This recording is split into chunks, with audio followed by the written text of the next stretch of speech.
நம்ம வயிற்றுக்குள்ளே சுரக்கக்கூடிய அமிலம் என்ன அப்படின்னா ஹைட்ரோக்ளோரிக் ஆசிடுங்க.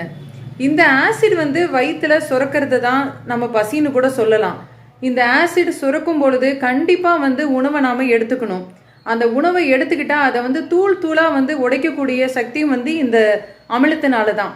சரியான நேரத்தில் பசி எடுக்கும் பொழுது சாப்பிடாம விட்டுட்டாங்க அப்படின்னா இந்த ஹைட்ரோக்ளோரிக் ஆசிட் என்ன பண்ணும் அப்படின்னா உங்கள் வயிற்றை அரிச்சிடும். இது நாளடைவில் பார்த்தீங்க அப்படின்னா கேஸ்ட்ரிக் அல்சராக மாறிடும். தூக்கம் எப்படி ஒரு சுழற்சி முறையில் ஏற்படுதோ அதே மாதிரி இந்த பசிங்கிறதும் ஏற்படுங்க. அந்த பசிக்கிற நேரத்துக்கு தான் நம்ம உணவு எடுத்துக்கணும். அதை விட்டுட்டு நமக்கு நேரம் கிடைக்கும் பொழுது உணவு எடுத்தோம் அப்படின்னா வயிறு சம்பந்தமான பிரச்சனைகள் வரும். அல்சரை தொடர்ந்து வயிற்றில் வாயு உண்டாகும். ஏன்னா நம்ம அதில் சுரக்கக்கூடிய அமிலம் ஹைட்ரோக்ளோரிக் ஆசிட் அப்படிங்கிறதுனால நீங்கள் சரியாக சாப்பிடாம விட்டுட்டீங்க அப்படின்னா கண்டிப்பாக வயிற்றுல காற்று ஊதுன மாதிரியான ஒரு உணர்வு இருக்கும். தாங்க முடியாத எரிச்சல் வலி கண்டிப்பாக ஏற்படும்.